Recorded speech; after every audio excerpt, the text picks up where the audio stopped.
y vamos a hablar con un enólogo que está al frente de uno de los proyectos más interesantes vitivinícolas de las Islas Canarias. Hablamos de las bodegas Viñátigo y hablamos de Juan Jesús. Vénganse para acá, por favor. Un aplauso. Muchísimas gracias por estar aquí. Hola. Chano, Juan Jesús. Vente para acá, Juan Jesús, ponte entre Chano y yo. Bueno, ¿cómo estás? Muy bien. Bien. ¿Hay buen vino en La Gomera, sí o no? Algo hay, ¿no? Estamos por salir de dudas. Muy buenos, muy buenos. Sí, desde luego, ¿no? Vino. Están haciendo cosas muy buenas últimamente en La Gomera. Ajá, es interesante. Aunque hoy venimos para hablar del vino que tú controlas. Bueno, tú lo controlas todo, pero el que tú fabricas, el que tú haces, el que confecciones, y de la tradición, evidentemente, vitivinícola en las Islas Canarias, porque tú esto sabes un rato. Tú eres el máximo responsable de Viñátigo, en la zona norte de la isla de Tenerife, y además un enamorado del vino, desde que yo me enteré de tu existencia hace algunos años, leyendo artículos y etcétera, ¿no? Tenemos buenos vinos en Canarias. En general... Bueno, en general Canarias es un paraíso del vino. Canarias es la única región del mundo donde no ha llegado una plaga que se llama la filoxera, que invadió Europa en el siglo XIX, y Canarias es, por tanto, la única región del mundo donde tenemos toda la vid plantada directa en el suelo, sin injertar, porque no tenemos ese insecto, problema, ¿no? Y como consecuencia de eso, pues conservamos, ahora mismo tenemos identificadas 82 variedades de uva distintas. No hay ninguna región del mundo que tenga esa riqueza. O sea, aquí tenemos, lo normal que se trabaja por ahí, en cualquier región son con 4, con 5 tipos de uva, pero nosotros tenemos 82 variedades diferentes identificadas por el ADN, ¿no? Eso es una riqueza impresionante y bueno, quizás la gente no sabe la importancia histórica que ha tenido el vino en las islas, pero aquí comenzaron a llegar las vides a partir de 1400, cuando llegan los primeros colonos a las islas. Los colonos tenían procedencias muy diversas, venían pues portugueses, venían españoles de diferentes regiones, franceses, italianos, y a todos les obligaban a traer sarmientos de su lugar de origen, ¿no? Para plantar. Para plantarlo, porque plantando vid era una forma de tener vino, era no tener productos no perecederos, era una forma de luchar contra las hambrunas. Entonces, la procedencia fue muy diversa de todas esas variedades. Luego, con la filoxera, como te digo, en el siglo XIX en Europa se pierden muchas de esas variedades de uva, pero aquí, como no ha llegado la plaga, se siguen conservando. Por lo tanto, tenemos muchísimos tipos diferentes de uva, de las cuales gran cantidad de ellas son endémicas. O sea, no eran originarias de aquí, pero ya no existen en ningún lugar del mundo. Por lo que se han quedado como nuestras. Como nuestras. Y durante pues casi 300 años las islas económicamente vivieron de la exportación del vino. Desde la colonización hasta el Tratado de Metuín, que fue en 1700, 1680, nosotros vivimos del vino. Lo que pasa es que ese tratado que se firma entre Inglaterra y Portugal para el control de los territorios ultraperiféricos, de los territorios de América, expulsan a los canarios del comercio del vino a nivel mundial y empieza a desarrollarse Madeira y Oporto. Y entonces a partir de ahí es cuando decae el sector de vinícola en las islas y se desarrollan otros sectores como la cochinilla y posteriormente los plátanos y posteriormente el turismo, etcétera, ¿no? Los colonos, luego conquistadores, entran por Lanzarote, 1402, portugueses, lo que comentábamos, franceses, etcétera. ¿Y de qué manera se implanta? Porque a día de hoy no todas las islas producen evidentemente la misma cantidad de vino, pero incluso no en las mismas, vamos a decir, que calidades, pues, hay mucha variedad, ¿no? Por ejemplo, una isla como Lanzarote, que tiene una producción de vino importante, de unas muy concretas, pero Fuerteventura no es particularmente productiva en ese sentido. Gran Canaria tiene algunos conatos ya de empezar a producir vino. La Gomera, esporádicamente algo. El Hierro sí tiene un poco más de tradición. La Palma y Tenerife, desde luego, son las que más producción tienen. ¿El por qué? ¿Es por una cuestión orográfica, por una cuestión de cultura? La primera razón es por la procedencia de los colonos. O sea, los colonos que vinieron a Lanzarote originariamente no trajeron la vid. La vid a Lanzarote llega 200 años después.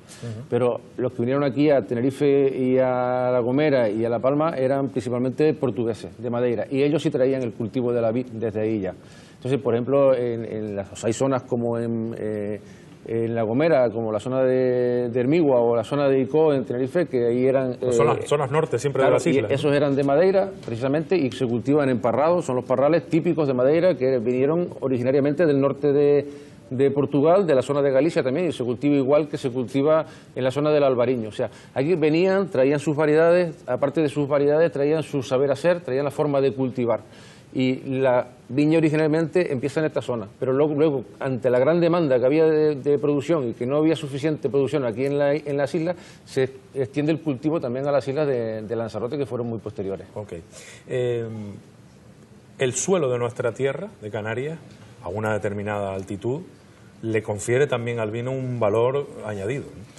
Nuestro suelo volcánico es único en el mundo. Muy importante, ¿no? En los últimos años estamos asistiendo a la recuperación de eso que perdimos del mercado mundial del vino. En los últimos 10 años pues estamos ya exportando a muchísimos países. Nuestros vinos pues lo puedes encontrar desde Nueva Zelanda a California, a Hong Kong, en los países europeos, en todo Estados Unidos. En un sitio como California. Como California pues vendemos muchísimo en California, en Nueva York, vendemos bastante, en Berlín, en Bruselas, en Hong Kong, en todos los sitios del mundo, y estamos asistiendo a la recuperación de ese mercado internacional, de ese motor económico que fue para las islas. Y esto ocurre ¿por qué? Ocurre porque tenemos variedades de uva que son únicas, que no existen en ningún lugar. En los mercados están cansados de esa homogeneidad, todo variedades francesas, más Cabernet, más Merlot, más Chardonnay, y nosotros tenemos pues Gual, Marmajuelo, Baboso, Tintilla, Vijariego, uvas que no existen en ningún lugar, que tienen unas características muy diferentes. Pero no solo eso, bien como dice, el suelo es un suelo de origen volcánico, la vid no está injertada, está plantada directa, como te decía antes, y absorbe toda esa mineralidad, todo ese carácter mineral que le da el suelo volcánico, el suelo joven. Es unido con el clima tan excepcional que tenemos como consecuencia de los alisios, que es un clima muy fresco, que permite una maduración muy lenta de la uva a lo largo de muchos más meses que en la península. O sea, por ejemplo, en el continente la vid madura en 6 meses, o sea, desde que brota hasta que se recoge son 6 meses. Aquí son 9 meses el ciclo de la vid. Eso mejora la calidad. Por tanto, es como hacer una comida a fuego lento. Si haces una comida en una olla express a fuego rápido, la comida no queda tan sabrosa como si la hacemos a fuego lento, que vaya madurando despacito. Y el clima lo permite que vaya madurando muy despacio. Por eso le da todas estas cosas que te he comentado unas características de nuestros vinos que no tienen en otros lugares y que hace que sean tan apreciados en los mercados internacionales. Juan Jesús, acompáñame a la mesa. Permíteme, Chano, me lo llevo un segundito, porque quiero conocer de cerca las variedades y lo que ofrece en este momento Viñático, que no es poco. En este instante, ¿en qué línea estás trabajando? ¿Cuál es la historia de esta importante marca para las Islas Canarias? Este año estamos celebrando el 25 aniversario del proyecto y comencé eso hace 25 años con los viñedos de mi padre, las pocos que teníamos, haciendo listán blanco, listán negro, que eran los más extendidos en todas las islas, ¿no? Hasta que me di cuenta de la enorme riqueza varietal que tenemos en Canarias.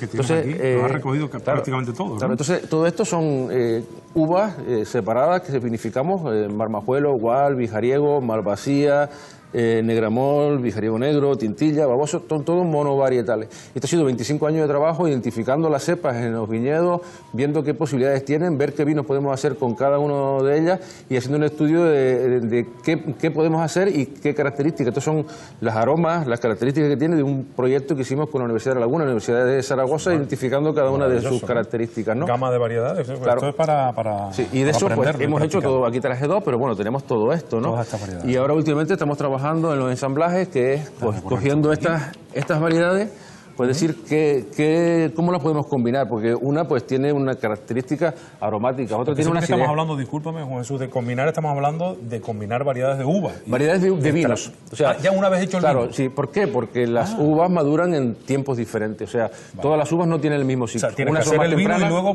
prueba, a mezclar. Entonces, hace los vinos y es como el cocinero, ¿no? Tú dices, para hacer este plato, este ingrediente, aquel ingrediente, el otro ingrediente, uno me da pues el más salado, otro más ácido, otro más... Que consigues y eso es lo que vamos haciendo con eso, ¿no? Por ejemplo, esta botella identificada con el color verde. Claro, es un blanco y dice ensamblaje blanco, sí. Y este tiene uvas que tiene Gual, Marmajuelo, Vijariego blanco y Malvasía de la cosecha 2003. ¿Esto es una novedad en Canarias? ¿Este tipo de filosofía? Sí, como se está haciendo ahora sí, porque antes pues se mezclaban las uvas y no se hacía del todo correcto porque claro, las uvas todas no maduran al mismo tiempo. Ahora las vinificamos todas por separado y cuando tenemos los vinos hechos los ensamblamos para conseguir este tipo de productos. Aquí tenemos Baboso negro, Tintilla, Vijariego negro y Negramol. Okay. Y la roca volcánica que caracteriza lo que me comentaba, ¿no? Ese origen volcánico mineral que tienen nuestros vinos. ¿Dónde tienes los viñedos exactamente de Viñático? Pues tenemos en diferentes municipios de la zona norte, de San Juan de la Rambla hasta Buenavista y a distintas alturas, porque cada tipo de uva necesita unas condiciones climáticas distintas. La suerte de las islas es que al tener tanta altura, pues a nivel de mar tenemos un clima subtropical y a 1000 metros de altura tenemos un clima continental. Por eso en un territorio tan pequeño, en apenas pues 30 kilómetros de diámetro, podemos tener vinos con características tan diferentes que en zonas como la península resulta imposible porque es mucho más homogéneo en la climatología. Hay una característica del vino, de la producción vitivinícola y de la cultura vitivinícola que a veces despreciamos o no le damos tanta importancia, y es el paisaje, el compromiso con el medio ambiente, toda esta parte es un aspecto también fundamental, ¿no? No, y además evita la erosión, mantiene el terreno y evita la desertización. Imagínate, por ejemplo, paisajes como la Jeria sin el viñedo, sería un desierto, ¿no? O el norte de Tenerife sin los viñedos en las medianías, sería totalmente pues salvaje.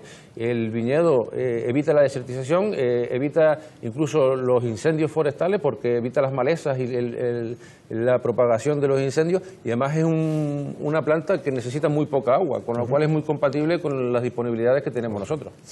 ¿Cuál es tu producto estrella?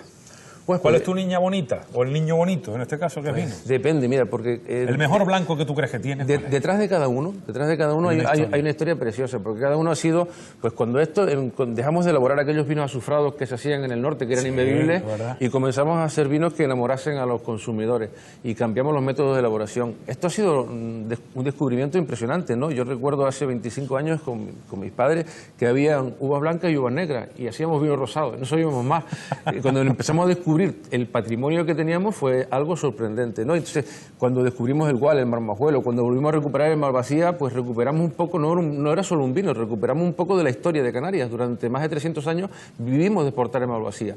Todavía hoy te vas a Londres, y el centro de Londres, la estación de metro se llama Canary Wharf, que es el muelle de Canarias. ¿Por qué? Porque allí se desembarcaban los vinos de Canarias. Ese que tanto le gustaba a Shakespeare. Tú miras en la literatura de Shakespeare, de Walter Scott, de Lord Byron, toda esta gente nombra muchísimo el Canary. O sea, era tan importante que los mayores literatos del mundo hablan de los vinos de Canarias. Por tanto, fueron tremendamente importantes y estamos recuperándolo. Y ahora esto es jugar con todas estas cosas que tenemos. Un paso más allá, ¿no? Un paso más allá, y vamos a combinarnos para hacer vinos todavía más exclusivos, más complejos, más interesantes. Bueno, ¿con cuál me quedo de los blancos y con cuál me quedo de los tintos? Tienes que elegir uno. Esto es como los antiguos concursos de televisión. ¿Con cuál crees tú que debo quedarme? Quizás por la importancia histórica, por lo que ha significado para nuestra tierra, yo diría pues un Malvasía, ¿no? Este, por ejemplo. Sí, por ejemplo. El Malvasía, que es un vino tinto. Es un vino blanco. ¿Vino blanco? La Malvasía es una variedad blanca, sí. Amigo mío. Y aquello de, claro, esto de tenerlo en la botella oscura despista, ¿no? Lo ponemos en la botella oscura para que la luz no le llegue, porque la luz lo oxida, claro. Vale. Y si tuviéramos que quedarnos con un tinto, el Negramol. Pues el Negramol es una variedad muy, muy interesante, cultivada desde siempre por los agricultores para mejorarlo, pero el Tintilla es muy concentrado. Es un vino, precisamente de la cosecha de 2012, ha estado 1 año y medio en barrica, es un vino para guardar durante más de 10 años. Y por lo tanto es un vino muy potente. No, que va. Todo lo contrario. O sea que no debemos asustarnos porque veamos 2012 y hayan pasado 3 años o 4. Claro, en variedades como el Listán, pues son de consumo más joven, dependiendo también de cómo se elabore y cómo se cultive, pero variedades como el Boboso o la Tintilla son vinos que son para guardar durante muchísimo tiempo. Okay. ¿Y dónde se consigue? Pues imagino que en cualquier cadena de supermercados y todas en los supermercados, ¿no? En las tiendas especializadas, en los restaurantes, en los hoteles. Y en las mismas bodegas. Y en la misma bodega. Pero la bodega hay que comprar una cajita, ¿no? Ya que se va. No, o simplemente ir para verla, para impregnarte de esta cultura, de este mundo del vino. Bueno, pues te tomamos buena nota y de verdad te agradecemos muchísimo esta lección magistral que hemos tenido y tenemos pendiente una cata en algún momento determinado para aprender a cómo sacarle el máximo partido a un buen vino. Juan Jesús, muchísimas gracias. Muchísimas gracias a ustedes por invitarme. Viñático, como siempre, al servicio de todos los canarios. Un aplauso para Juan Jesús, para estos vinos maravillosos.